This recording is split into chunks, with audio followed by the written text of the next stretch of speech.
우리가 어릴 때 여름 정경학교 등 이제 기독교의 가장 가르침의 가장 기초적인 기본적인 것으로서 배우는 탕자의 비유가 있습니다. 누가복음 15장 11절부터 시작됩니다.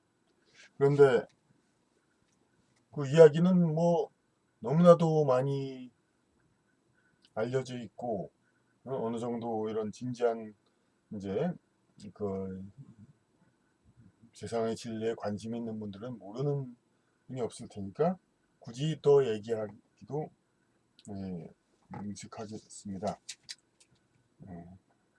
어떤 이제 사람 부자 이제 시골에 부자가 두 아들이 있었는데 작은 아들이 그 자기의 재산을 나눠 달라고 해가지고 이제 먼 나라로 가가지고 거기서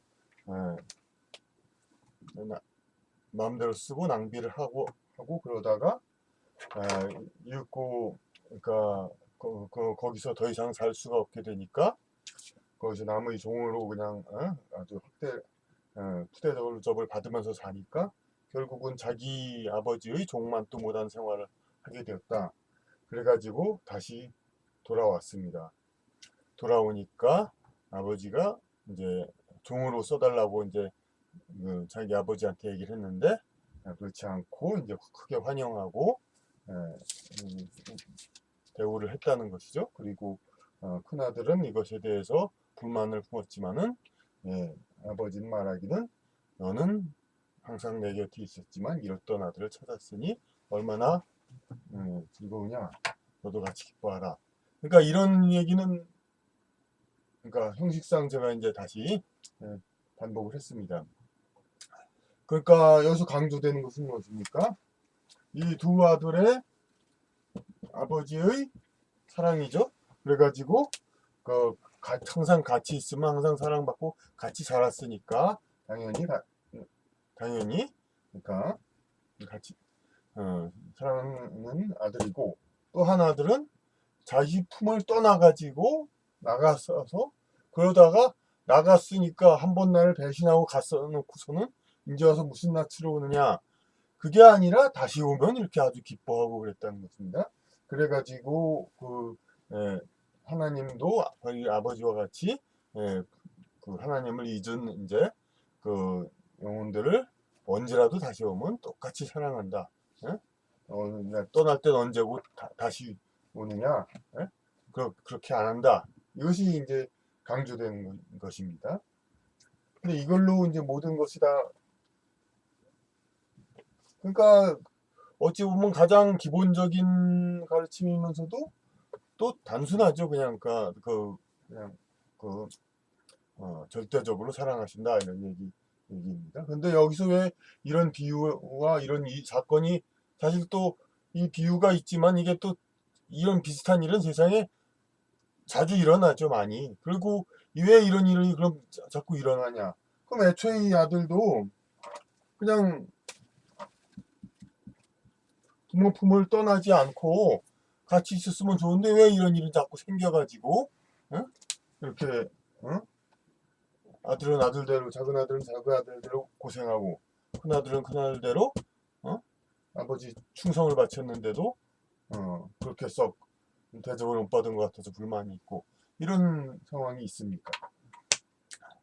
근데 이제 작은 아들이 갔다 와서 멀리 가가지고 거기서 갔다 온 것을 그러면 우리가 그럼 없으면 더 좋았을 손해적인 일인데 그것을 아무리 손해를 보고 배신을 당해도 절대적으로 사랑한다. 이것만을 강조하는 거에서 여기가 이야기가 끝나야 하는가? 그런데도 왜 이런 일은 자꾸 일어나는가? 이거에 대해서 다시 생각을 해볼 것이 있습니다. 그러면 이 두 아들이 계속 여기서 아버지 밑에서 살았다고 보십시오. 그러면은 계속해서 이 아버지 문화 이것을 이제 받아들이면서 아이도 낳고 이렇게 해가지고 그 같은 문화, 같은 풍조 속에서 계속 이렇게 살아옵니다. 그러면은 그 같은 영혼, 같은 어? 인연이 깊은 영혼들끼리만 계속 이렇게 태어나고 그렇게 하다 보면은 그 비슷한 생활을 반복하게 되는 거죠. 같은 집안에서 이렇게. 그러니까 어떤 리플레시, 새로운 그 영향이 외부에서 와야 합니다. 이것이 물론 이제 시집을 가고 여기 조개혼, 이제 여자를 딴 데서 데려오는 것으로 합니다만은 아무래도 또 과거와 같은 이제 그 남성 위주 사회에서 여성의 이제 그 가족, 그 출가 외인, 그 가족에 가면 그 가족에 복종하는 것이 미덕으로 되어 있죠.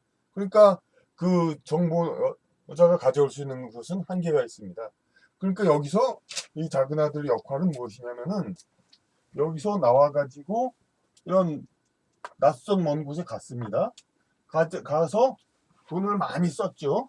돈을 많이 쓰고 그리고 또 보면 종교에도 나와 있지만 뭐 뻔한 것이 이제 창녀 기타 등등 그런 여자들과도 많은 이제 인연을 맺고 이렇게 관계가 있었고 장사한다고 하다가 사기를 친 사람들 뭐 그런 여러 가지 인연들을 여기 먼 나라로 가서 그렇게 맺었습니다. 그리고 그냥 빈손으로 돌아왔습니다. 갖고 온 건 아무것도 없습니다. 빈손으로 그러니까 누더기로 채로 왔으니까.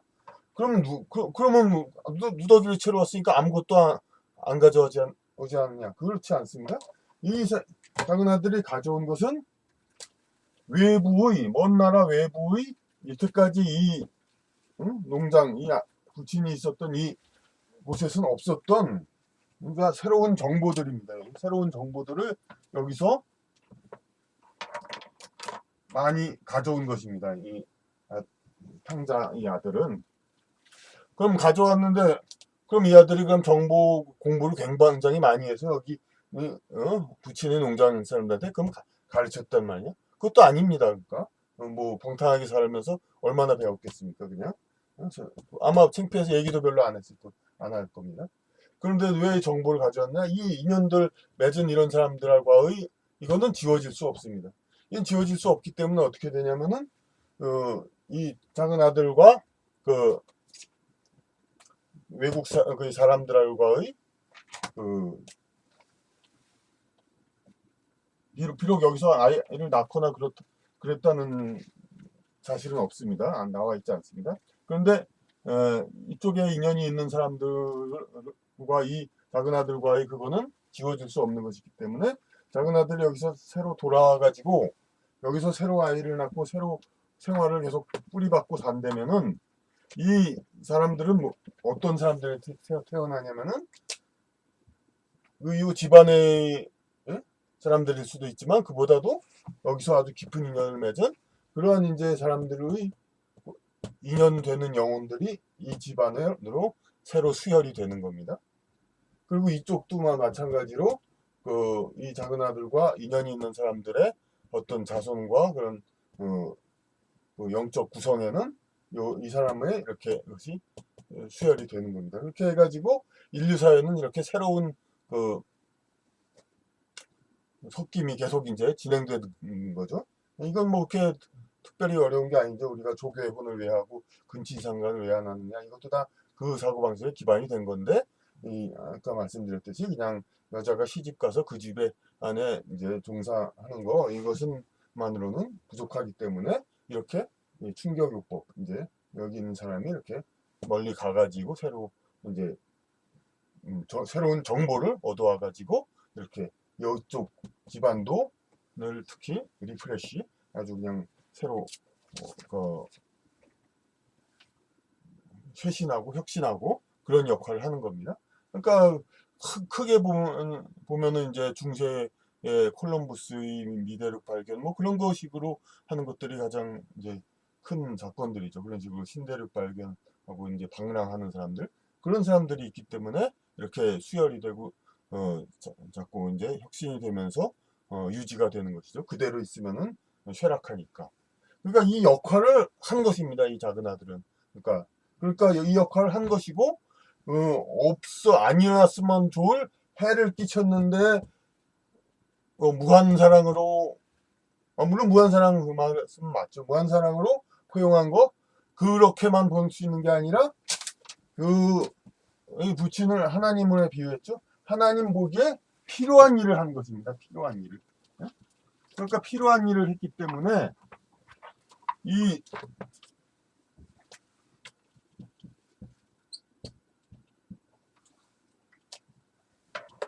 작은 아들은 당연히 똑같은 대우를 받을 자격이 있고, 그리고 돌아왔을 때 그 중간에는 그동안 여러 가지 이제 여기서 받지 못했던 그런 이제 대접을 한꺼번에 받을 그럴 만한 가치가 있는 것입니다. 인간 생활의 어떤 흐름과 그런